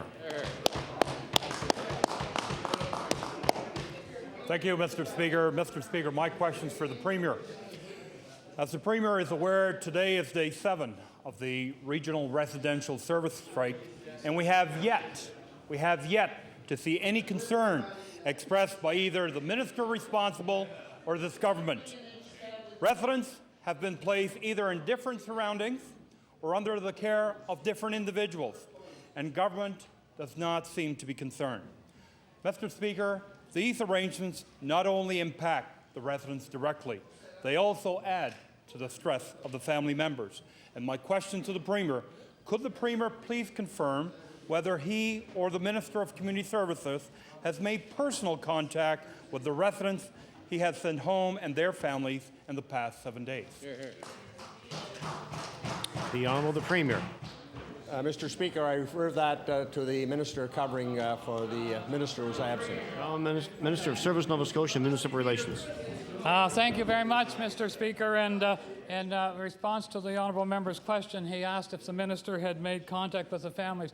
Last week, the Minister of Community Services indicated he had visited Simpson Hall, he had met with the families, and he had talked to them. And Mr. Speaker, I hope that honourable member, as concerned as he is about this, is encouraging families to contact the care coordinators that the department has set up to help them. The honourable member for Clare on your first supplementary. Thank you, Mr. Speaker. Mr. Speaker, this government has an obligation. They cannot just bury their heads in the sand and pretend that they don't have a responsibility. The Minister of Community Services had options available to avoid this situation, but refused to accept any of them, Mr. Speaker. This leaves the Minister and this government vulnerable. Those family members who are experiencing the most stress at this time are the families who have been asked to take care of their loved ones, some of whom may be elderly themselves. And my question to the Premier, could the Premier please describe what type of Could the Premier please describe what type of assistance he's providing for those families who have been asked to take care of their loved ones? The Honourable the Premier. I refer that to the Minister responsible. The Honourable Minister of Service, Nova Scotia and Municipal Relations. Thank you very much, Mr. Speaker. And the Minister of Community Services has been concerned about this. However, as he indicated to the House, this is a collective bargaining situation. What the department has done, what they're doing is providing care coordinators to work with those people. They visit them every day to check and see how things are going, and they're concerned and they're trying to help them as best they can under this difficult situation. The Honourable member for Clare on your final supplementary. Thank you, Mr. Speaker. Mr. Speaker, I want to read a quote from a family member in today's Chronicle Herald. It reads, and I quote, "It's time for Premier Ham to step in. He is the only one who can get these two parties back together and get all these helpless, vulnerable people back into their homes. I am so ashamed of this government," end of quote. My question to the Premier, Mr. Speaker, will this Premier make a personal commitment to the families today that he will speak with the Minister of Community Services with the sole purpose of establishing a new mandate for the employer so that both parties can get back to the bargaining table? The Honourable the Premier. Thank you very much, Mr. Speaker, and I can assure the member opposite that I do have regular conversations with the minister on this issue. We are very concerned that the residents continue to be looked after until such time as the workers return to doing what they do so well. The minister is very good to keep me involved and to keep all his cabinet colleagues involved. The minister is on top of the file. The Honourable Leader of the Official Opposition. Thank you, Mr. Speaker. My question is for the Minister of Finance. Mr. Speaker, the minister earlier told this House that there are no casinos that have smoking bans, Mr. Speaker. And my question, I'm going to table for the minister a list of smoke-free casinos that include a number in Canada, in Quebec, in Ontario, and a number in the United States, including Nevada, including Atlantic City, Mr. Speaker. My only question for this minister, you're mistaken about this, just like the contract, who does your research? The Honourable Minister of Finance. Mr. Speaker, when I said there were no smoking, non-smoking casinos, I said after that, as far as I know. And Mr. Speaker, on that regard, Mr. Speaker, the person that does my research is much more qualified because obviously the legal opinion that he's come up with how the casino would handle this this event is, I think, is much more learned than himself. The Honourable Leader of the Official Opposition on your first supplementary. Thank you, Mr. Speaker. As far as he knows, well, Mr. Speaker, you know what I'd like to do is I'd like to table a bylaw respecting smoking in the Cape Breton regional municipality that includes a ban on smoking in the casino in Sydney, Mr. Speaker. This was passed some time ago. The casino is now going through the phased-in period that's going to eliminate it. And ironically, Mr. Speaker, that casino has the same operator. It doesn't stop them, apparently, from operating a first-class establishment in Sydney. So my question is to this minister, why do you think that's the case in Halifax? The Honourable Minister of Finance. Mr. Speaker, in regards to the CBRM, the smoking bylaw, it does take effect on July the 1st. We are aware of that. The fact of the matter is, Mr. Speaker, in regards of both the Sydney smoking bylaw and also the one in HRM, both of those smoking bylaws could be causes for potential termination notices, Mr. Speaker. I go back to the point that if it does occur, Mr. Speaker, the consequences to the province could be severe. Over $100 million is nothing to dismiss. And, Mr. Speaker, our government is going to look at this very seriously and respond appropriately. The Honourable Leader of the Official Opposition on your final supplementary. Mr. Speaker, I'm going to ask this minister one more time to commit his government to withdraw its plan to give the Halifax Casino an unfair advantage over other businesses in this city, but also, Mr. Speaker, that to withdraw the plan at this time that is going to expose the health and the lives of the workers at that casino to harm, Mr. Speaker. The Honourable Minister of Finance. Mr. Speaker, in regards of the casino, I do know that there are over 1,000 people that work at both establishments. The fact is that, Mr. Speaker, if the operator would put forward a termination notice, Mr. Speaker, is clearly not this government's intention to operate casinos. I stated before, we've tried it in steelmaking and gas and all. We haven't done a very good job, Mr. Speaker. In regards of how the provincial laws that we put forward, the former Minister of Health stated very eloquently that the provisions that we put forward was to protect children, Mr. Speaker, and the provincial laws that were put in place across this province was to ensure that young people would not be exposed to secondhand smoke, Mr. Speaker. We still stand by that principle. With regards to the casino, we're going to review the file. The fact of the matter that it is a considerable amount of money, and we will make the appropriate decision based on the research. The Honourable Member for Richmond. Mr. Speaker, earlier this year, myself, on behalf of our caucus, requested from the Minister of Finance that he indicate to Nova Scotians what the status of the teachers' pension plan and the public sector pension plan was. Mr. Speaker, we're well aware that other provinces and other pension plans have suffered huge losses in the last year due to a downturn in the market. Mr. Speaker, Nova Scotians certainly will not be immune to these types of losses. Mr. Speaker, in his budget, the minister has indicated that there will be an additional $81 million in charges to the province due to the losses in these plans, yet he has still not tabled with this House the exact nature of the status of those plans. Therefore, I ask the minister today why will you not table in this House today what the status of those two plans are for all Nova Scotians to see? The Honourable Minister of Finance. Mr. Speaker, the honourable member from Richmond is correct when he says that the pension plans have lost value. I do know that the Liberal Trust Fund, the Hawko account, has lost considerable amounts of money. I think it was $400,000. It was a matter of a lot of debate by many members of this House as to whether or not that's appropriate at all. But, Mr. Speaker, with regards to the two pension plans for which I am responsible, I have told the member on numerous occasions, once the actuarial calculations are done and the valuations are finalized, Mr. Speaker, that I would table in this House with the clerk so that all members can see the information. I indicated that it would be later on this spring, Mr. Speaker, and I still stand by those comments. The honourable member for Richmond on your first supplementary. Mr. Speaker, Nova Scotians know the fiscal year ended December 31st. At first, the minister said early April. Then it went on to be later April. Now he says later in the spring. I assure you, Mr. Speaker, that we will not see those numbers before this budget is voted upon, because the minister knows full well that if he does reveal the nature of those losses, his budget will become in serious question. Mr. Speaker, Nova Scotians are aware of the impact that last year's markets have had on their own portfolios, and they know that other pension plans throughout Canada have suffered massive losses. This is causing anxiety, and it is important that Nova Scotians know the exact true state of the finances, including those plans.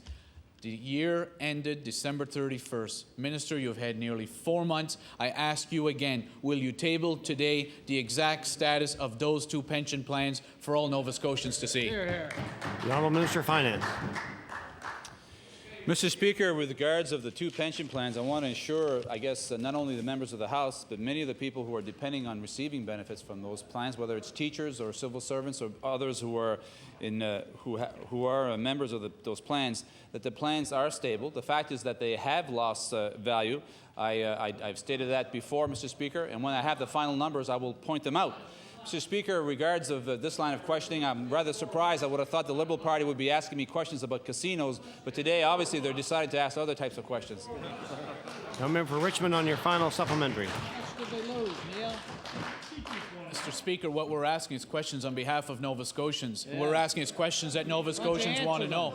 We're asking questions about the hundreds and thousands of civil servants and teachers who are relying upon these pension plans, who have worked very hard for this province and are now wanting to make sure that those pension plans are safe. And for the minister to give those kind of sarcastic answers in light of those serious concerns, shame on him, Mr. Speaker. Mr. Speaker, the fact is that the contributors to those plans are on average age of between 44 and 45 years old. They want to make sure that these plans are safe, and the fact that the minister continues to refuse to give those numbers are certainly not providing them with any level of comfort. Mr. Speaker, the minister has said in his budget that it will cost an additional $81 million. If he knows that cost, I ask the minister again, why will you simply, it's 4 months now, why will you simply not table those numbers so Nova Scotians' mind can be put at ease and they know exactly the true state of those plans? The Honourable Minister of Finance. Mr. Speaker, with regard to those pension plans, as Minister of Finance, I am trustee of both those accounts. The fact of the matter is that we have an investment committee which is representative of a broad range of our civil servants and many former union representatives. Greg Blanchard, David Peters serve on that, Mr. Speaker, and many other groups. So the fact of the matter is that they are well managed, and the fact is, Mr. Speaker, that both pension plans are safe. I've told the member on numerous occasions, once I have the reports, once they are finalized, that I will table them. I should also point out, Mr. Speaker, that they have to do actuarial estimates on what the cost of those pension plans are, Mr. Speaker. And once they are finished, I will table the information. I've done that in previous years, and I will do it this year also. The honourable member for Dartmouth North. Thank you. Thank you, Mr. Speaker. My question is to the Premier. In 2001, your government passed the Government Restructuring Act, allowing the Executive Council, through the Treasury and Policy Board, more control over many agencies receiving government funding. Agencies such as the Regional Residential Support Services, which operates several group homes in HRM. I ask the Premier, is the Treasury and Policy Board fulfilling its legislative mandate by reporting to the Executive Council on the activities like RRSS? The Honourable the Premier. Thank you, Mr. Speaker. I refer that to the Minister responsible for the Treasury and Policy Board. The Honourable Minister of Transportation and Public Works. Thank you very much, Mr. Speaker. The honourable member is correct. There is an ability on the Treasury and Policy Board to mandate such reporting. I'm not aware of any difficulties in that regard. If the honourable member has a question, he should perhaps ask it. The honourable member Dartmouth North on your first supplementary. Thank you, Mr. Speaker. To the Premier again, Mr. Speaker. Mr. Premier, the fact is, in 2001, this government wanted control over the funded agencies, and in Bill 20, it gave it to you. The agencies must answer to the Treasury and the Policy Board on their operations. That board answers in turn to the Executive Council. This government controls the purse strings of RRSS, and its government limits their funding that is stalling the negotiations. I ask the Premier, will he direct the Minister to take action to resolve this labor dispute before the residents and their families are forced to endure one more day of strike? The Honourable the Premier. Mr. Speaker, I refer that to the Minister who is Chair of Treasury and Policy Board. The Honourable Minister of Transportation and Public Works. Thank you very much, Mr. Speaker. Mr. Speaker, the honourable member knows that we have a collective bargaining process in this province. There is a process, Mr. Speaker, for resolving disputes between the parties involved. Mr. Speaker, the honourable members opposite are the most vocal advocates for this process in the province, perhaps. And you know what, Mr. Speaker? We need to let that process work its way out.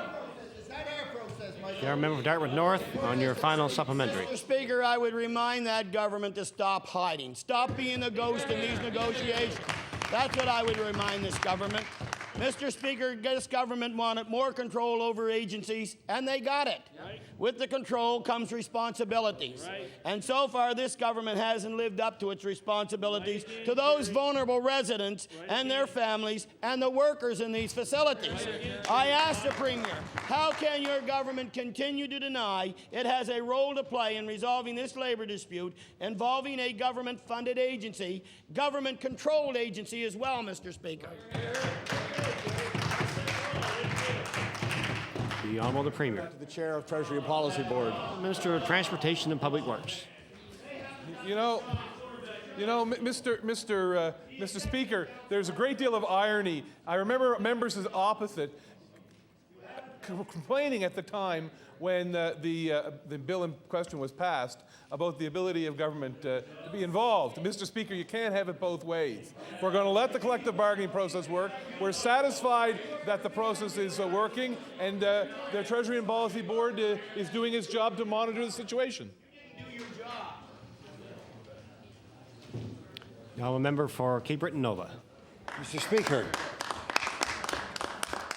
a question to the Honourable the Minister of Labour. I have before me here the 390-page so-called Dorsey report on workers' compensation, and it has been tabled in the House here before, therefore I trust I don't have to table it again. That's the library's copy there, and it belongs to the House. Belongs to the House. Now, Mr. Speaker, this report is divided into many chapters.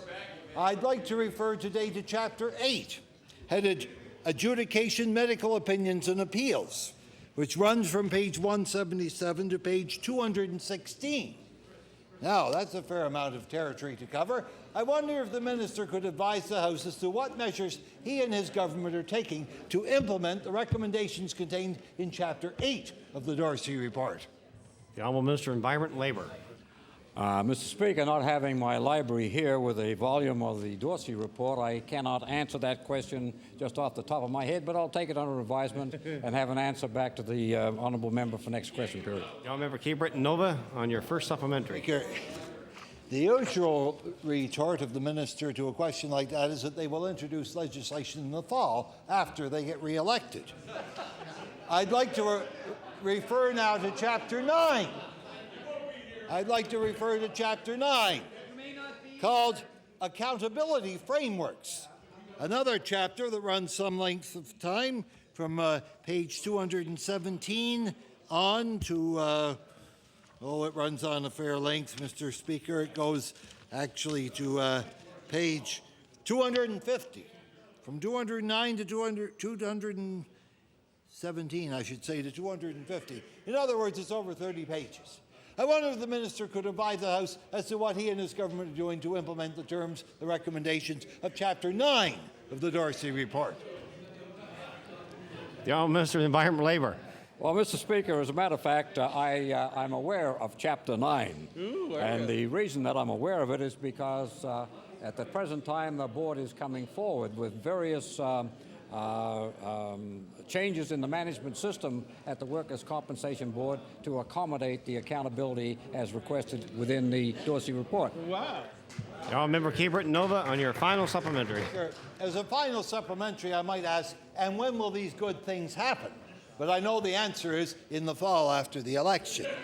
Now, I noticed in today's Chronicle Herald an editorial cartoon, of which I'm going to table a copy, called Separation at Last. And it shows Mr. Bernard Landry with his head in a basket. Order, please. Order, please. The Honourable Member Cape Breton Nova knows you not to use props. I'd ask him to put the question only, please. My question to the Minister of Labour with respect to his future prognostication is, will he consult with Mr. Landry and see how separation can be achieved at last?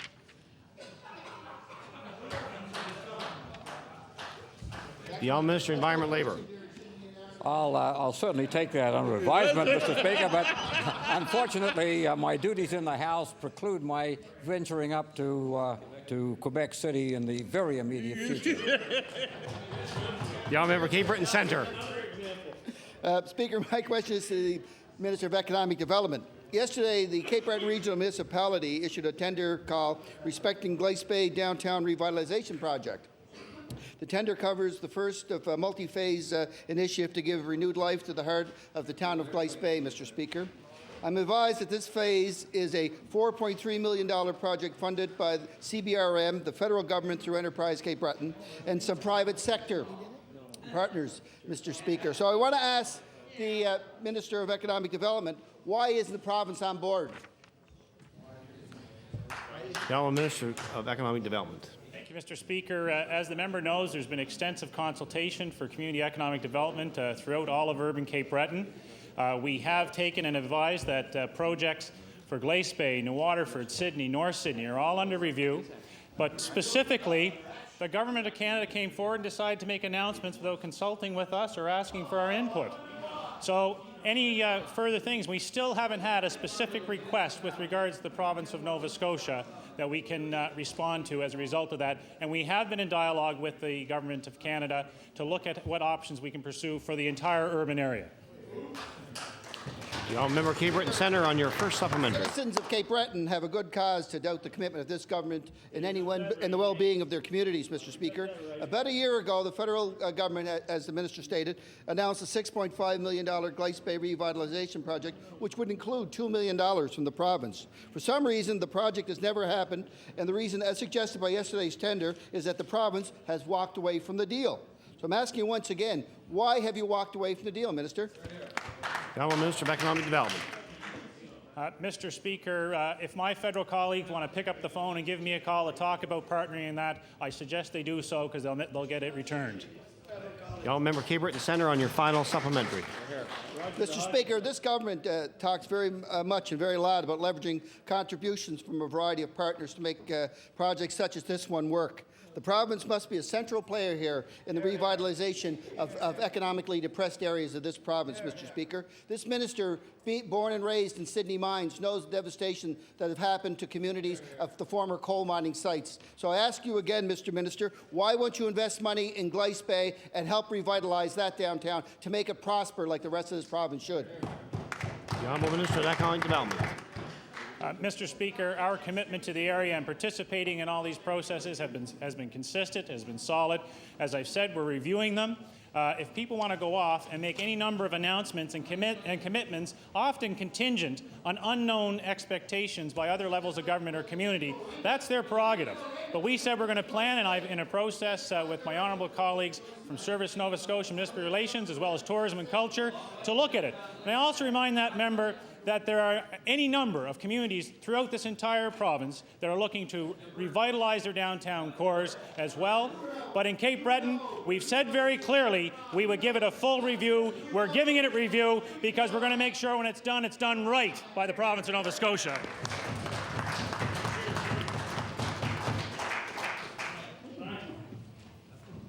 Member Cape Breton Lakes. Thank you, Mr. Speaker. My question is to the Premier. Mr. Speaker, recent events regarding rail line transportation service in industrial Cape Breton resulted in the Rookie Minister of Economic Development accepting congratulations on behalf of himself and staff at Economic Development and with the success that they've indicated in regard to this file. And I do want to recognize the efforts of community leaders as well as the ministers in finding a solution for what many in Cape Breton believe could have created an economic nightmare for that particular community. The Rookie Minister, Mr. Speaker, obviously had authority to go along with the title of minister in regard to that particular file. And my question to the Premier is, does all his ministers enjoy authority along with the title of minister in your government? The Honourable the Premier. Just a question. Didn't carry. The Member Cape Breton Lakes, just question only, please.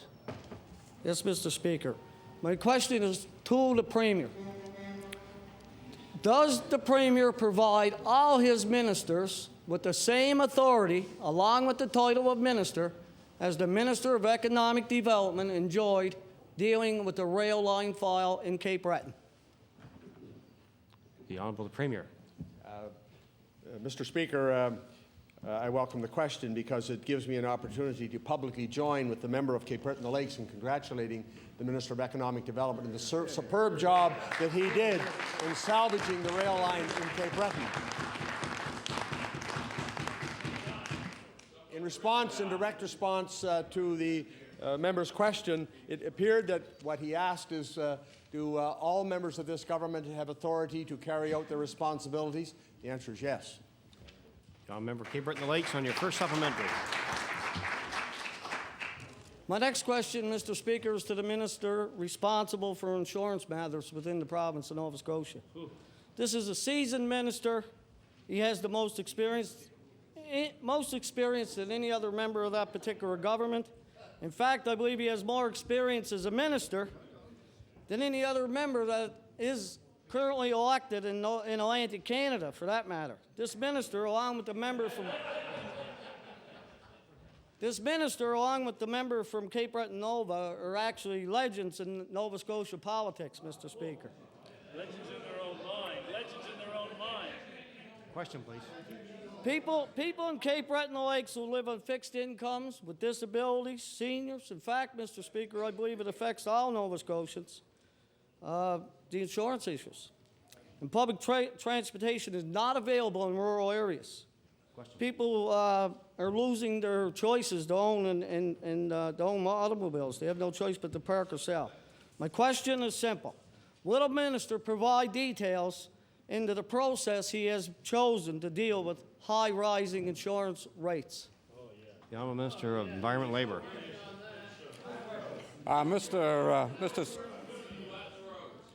Mr. Speaker, that is a very good question, and it's one that deserves a complete and proper answer. Therefore, I will provide the honourable member with a written response to his question. The honourable member for Cape Breton Lakes on your final supplementary. I thank the minister for the reply. Mr. Speaker, this issue not only affects motorists, homeowners, young and old, rich and poor, are feeling the effects of high insurance rates and other issues that are arising within this industry. Consumers must be protected from what many people believe are unreasonable conditions in the insurance industry. I have a letter, which I am prepared to share with the minister, from a senior whom resides in Cape Breton North, actually. This letter from her insurance company canceled her home insurance because of cast iron piping, which is part of her home heating system. Imagine all those older farm homes in rural Nova Scotia, Mr. Speaker. Please. We need a strong effort from this minister. And my question is, will the minister take immediate action to protect Nova Scotia consumers from this type of situation within this industry? The Honourable Minister of Environment and Labour. Yes, Mr. Speaker, I agree that that consumers are entitled to protection. And, Mr. Speaker, that's the reason why we have appointed Mr.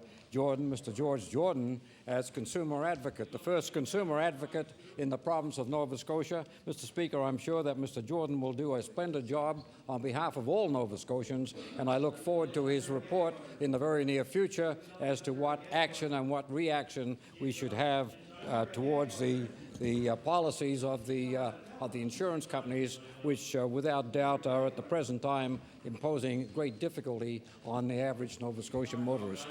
Member Cape Breton West. Thank you, Mr. Speaker. Mr. Speaker, my question is for the Minister of Economic Development. Last week during estimates, the Minister indicated that $500,000 was being taken from the Cisco account, Sydney Steel Corporation, that is, to go towards maintaining the Cape Breton Railroad line. My question to the Minister is, what reasonable explanation or expectation do we have that the short-term plan of 2 years that he outlined will in fact be a long-term plan after that $1 million is consumed between himself and the federal government? The Honourable Minister of Economic Development. Thank you, Mr. Speaker. First, one of the indications to answer that is the fact that the Cape Breton Central Nova Scotia Railway has filed and the URB has discharged their claim for disabandonment and discontinuation of service, number one. As a result of their moving forward on a business case over the next 2 years, coal is moving now throughout Cape Breton to the power plants. And the other component to that is, and it speaks to the detail, as I mentioned in estimates, that we would detail the capital infrastructure items and report back on that. But we've detailed over 2 years, and it's being coordinated through Sydney Steel because they have a project management mechanism. No, member for Cape Breton West on your first supplementary.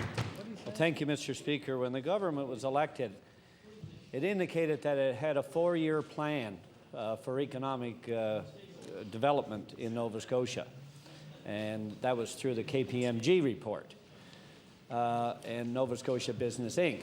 Now, obviously, I would suspect that the minister has more than a 2-year plan for the Cape Breton Railroad.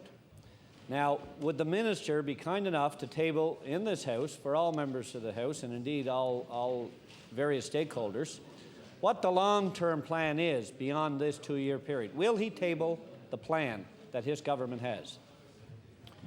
The Honourable Minister of Economic Development. Mr. Speaker, again, I thank the member for the question. I think it's relevant to the issue. We have worked on all the other scenarios over the next 2 years. Obviously, that has been based on Nova Scotia Power, recognizing the economies that can be achieved, as well as the other business components we're exploring with a number of entities that form part of that plan. And I'll be pleased to bring forward details to the legislature to the member. The Honourable Member Cape Breton West on your final supplementary. Thank you, Mr. Speaker. Well, Mr. Speaker, why this is so important is because there's a growing concern about this government's commitment to economic development in Cape Breton.